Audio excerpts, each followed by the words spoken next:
যেদিকে তাকাই শুধু মানুষ আর মানুষ।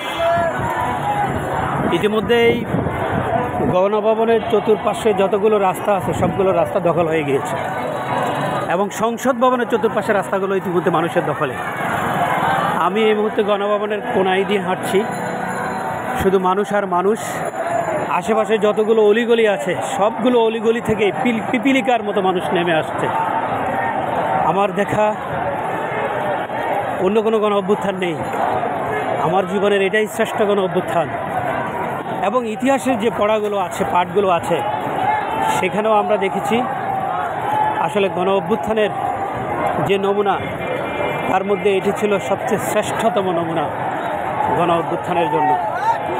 এই গণ অভ্যুত্থানটি শুধু বাংলাদেশের জন্য নয়, পৃথিবীর যেখানেই মুক্তিকামী জনগণ তাদের জুলুমের বিরুদ্ধে সংগ্রাম করছে, মুক্তি পেতে চায়, সকলের জন্যই বাংলাদেশের এই 2024 প্রজন্মের গণ অভ্যুত্থান এটি মাইল ফলক হয়ে থাকবে ইনশাআল্লাহ।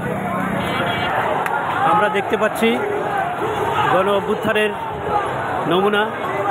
গণভবনের কোনায় যে সিকিউরিটি পোস্ট আছে, সেই পোস্টের উপরে উঠে পতাকা উড়াচ্ছে আমাদের ছাত্র জনতা ভাই বন্ধুরা। আসলে ভিড় এত বেড়ে গিয়েছে, এখানে হাঁটার কোনো কায়দা নেই, সব দিকে যাওয়ারও অবস্থা নাই। সাধারণ শিশু, নারী, বৃদ্ধ, সর্বস্তরের জনতা এখানে নেমে এসছে। আমার পরিবারের প্রত্যেকটা সদস্য এখানে নেমে এসছে। আমি এখানে আশা করব আমাদের পরবর্তী যে সরকার গঠন হবে তারা জনগণের বিশ্বাসকে ধারণ করা, জনগণের আশা এবং আকাঙ্ক্ষাকে তারা ধারণ করবেন, এই প্রত্যাশা আমরা করছি। গণভবনের বেড়া টপকিয়ে তরুণ ভাইয়েরা ভিতরে ঢুকে পড়েছে, আপনারা দেখতেই পাচ্ছেন।